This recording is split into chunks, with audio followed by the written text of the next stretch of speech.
Good morning, guys. So this was filmed on the 12th of March 2020, and basically I just took the Sony Rx10 Mark IV to the zoo for the day. Alright guys, as you can see behind me, we've got a couple of lorries there, and you've just done a time lapse of it. We're at Portelympne Wildlife Park, which obviously got howlets as well in Portelympne, just going up. They've just had a white rhino delivered, so won't be able to see it yet because obviously it's got to acclimatise, and I think it's come from Colchester Zoo. So I'm going to go and wander, and apparently the cubs have got quite a nice size now, so let's go and take some pictures. Flowers are sprung, so let's go and have a nose. The weather this morning I almost didn't come because it absolutely chucked it down with hail, so let's go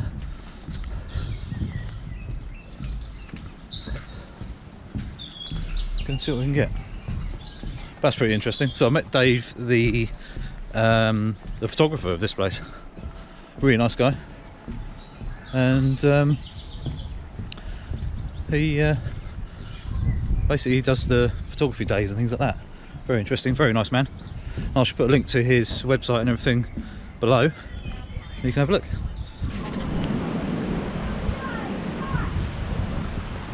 I always pick the best weather to turn up, don't I? Oh well, got some good shots so far. Tigers and lions. A bit of video footage of the lions because the lions are being a little bit unsociable.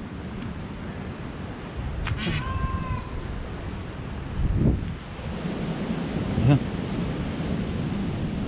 Peacock. There he is. Ah! Ah! Aha! Yeah. Oh, hello. Didn't see you there. Oh! That's raining. Great. Actually, it's more like sleet. It was like the hailstorm earlier, but don't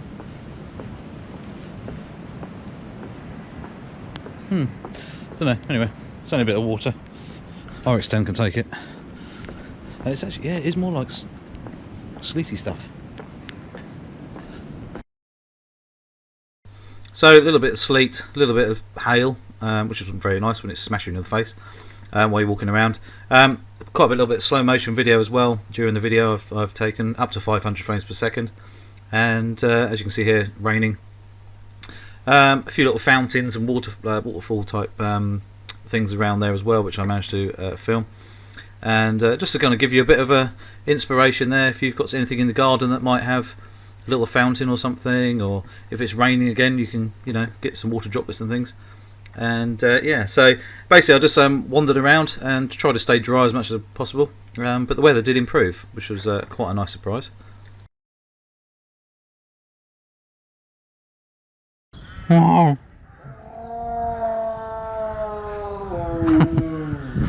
Talking tiger. Wow. Wow.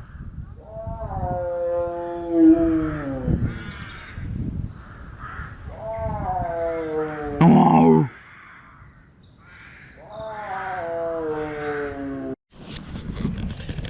Right, the tiger's being lazy. His lunch or dinner or whatever you want to call it is hanging off a chain, and he's basically not doing anything. He's just sat there in the sun, but he has sniffed up in the air a few times, so I think he knows it's there, but obviously just can't be bothered to eat anything yet. So hopefully he doesn't eat it before I get back. But just some crows up in the tree. Yeah, let's wander around the dinosaurs first. And then by the time we come back, hopefully he's decided he might want to eat something. Let's have a look around here again. Slightly different weather to last time where it was misty and horrible. It was raining and sort of sleety and then hail earlier. So let's have a little walk around the forest. So this is one of the little things that it's only probably been there a couple of years now. the sort of dinosaur area. There's probably a good 100 dinosaurs here at least, and it takes you sort of 15 minutes or so to walk around relatively quickly. Probably longer if you decided to read all the information boards and everything as well. Really interesting, and I think it will be even more interesting once we get summer and all the leaves and everything have sort of overgrown it a bit more. It could be really good. But yeah, it's always quite interesting to look at, black and white photos always look quite good of dinosaurs. Right guys, possibility that the tiger decided to eat. I just heard a big roar. A bit different to the one I was making with him earlier. So, fingers crossed.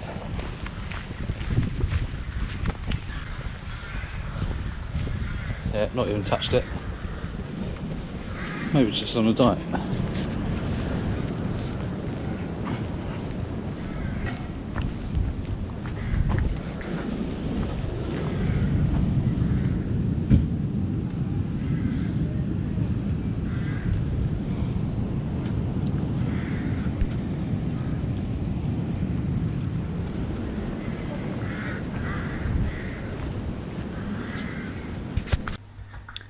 So this tiger was actually really just chilled. He's sort of just sitting in the sun enjoying himself. But photographing was very difficult because I was shooting through a large piece of thick glass, which is obviously not ideal, and having to shoot at a high shutter speed just to kind of get rid of any possible reflections. Not been a bad day out here all in all. It's still sunny, it's just really windy. Crows are loving it, they're flying around like you wouldn't believe. Just gonna see if I can find the red panda, it might be out. We shall see. And then we're heading up to, there's like antelope and things like that I think. And then we can possibly see the new enclosure for the white rhino. There's loads of diggers and stuff up that way. So, red panda, depends where he is. If it's even out, it's probably too cold and not very nice for it. So it's probably hiding away. So, oh, he's out over the back.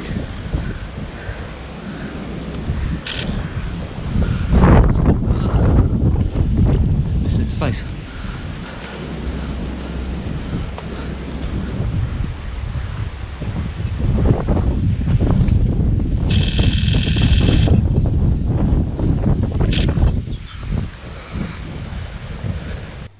So it turned out there was 2 red pandas in there. I've only ever seen one, but really pretty animals, and but they, really quite they sort of move around, don't really stop. Apart from a couple of times where they sit down and eat, but other than that, they just constantly wandering around, climbing up trees and stuff like that. So it was quite interesting to see what they were actually up to. But don't they look cool? There's actually 2 now. I didn't actually know. The other one's here. There he goes.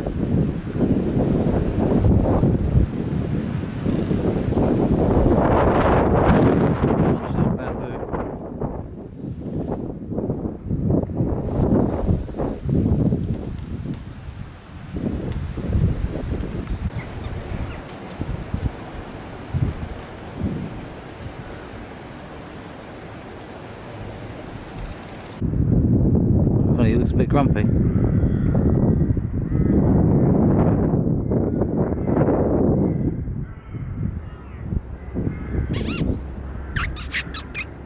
So this cat really wasn't interested at all. Man, it's the first time I've ever seen one. I always catch them when they decide to have a poo. Same with the buffalo over there. Anyway.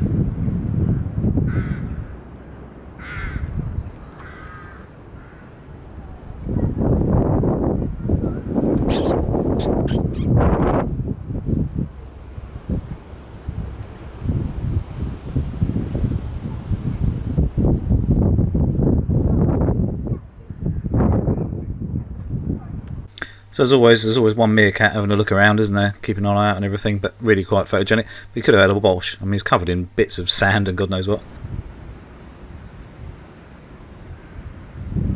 It's quite incredible. It was actually eye auto-focusing on the side of his head a second ago. It is impressive.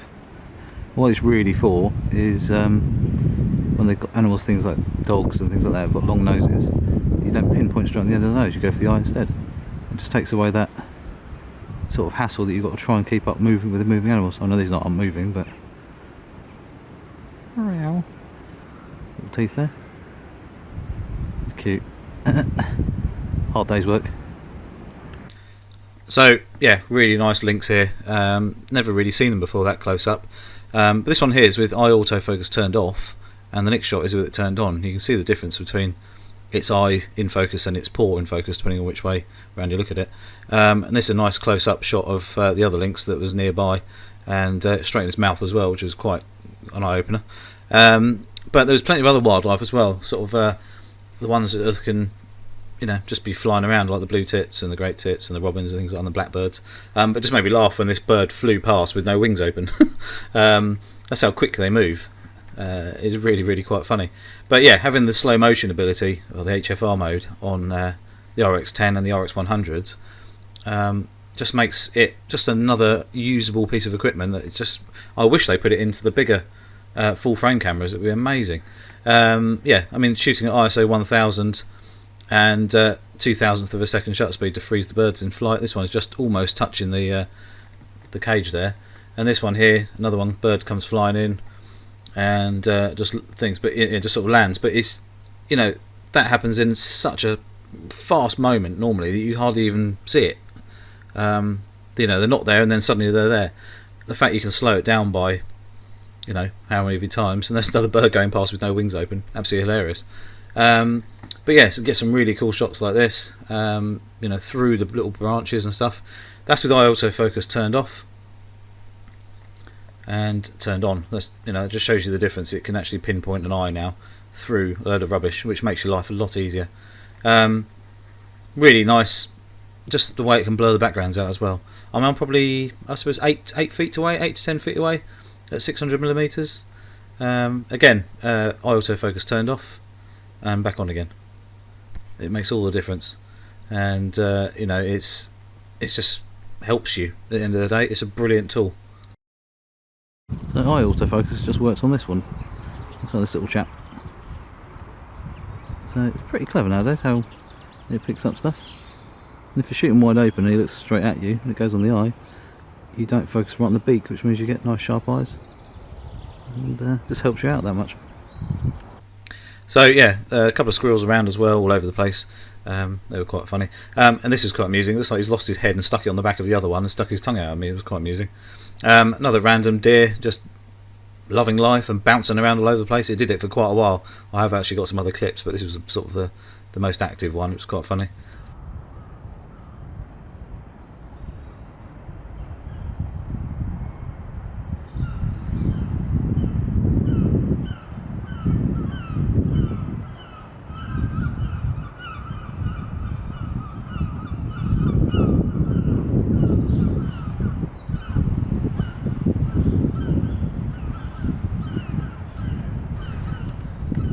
These tigers are absolutely stunning, and the fact that they are at Port Lympne and Howletts and everything have breeding programs, which is obviously good for releasing things back into the wild over time. Absolutely beautiful. You just want to stroke them, but obviously you can't because it'd probably eat you. And the tigers, I think, are the biggest cats in the world, so they're certainly large. But managed to get some cool shots. That worked really quite nicely. This one's straight through and he's actually looking straight at me. I've got spied on there. He's about 100 feet away. This one's just sat on his little mound there, just enjoying life and just chilling, looking straight at me. But they're quite sociable actually. They do come up to you and interact with you. So I ran up and down the fence one time and he was running backwards and forwards with me. It was quite nice. This is how sharp this 600mm lens is at f4. Absolutely bang on. Shooting through fence as well, wire fencing. There's his paw there, his little claw sticking out. I say little, but you can see all the cut marks in the log there where they've just been clawing it. Some of the lions now, and this was shot at high ISO, 1600 ISO. You can see a bit of grain there, but they were really in the shade, really in the dark area, and time was pushing on as well, and it was not particularly good. But I managed to get not a bad shot out of them, which is quite cool. This is in their little hut. The mum and the dad are there, and a couple of the other cubs there as well, and it just worked really well. not a bad day all in all, considering the weather was absolutely horrendous when on the way there.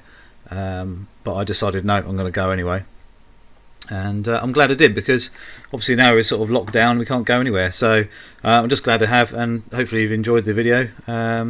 Any questions about the RX10 Mark IV, obviously please ask, and I'm happy to help and advise, etc, etc, if you need to know anything. Please click the subscribe button and the little notification bell, and I shall see you soon.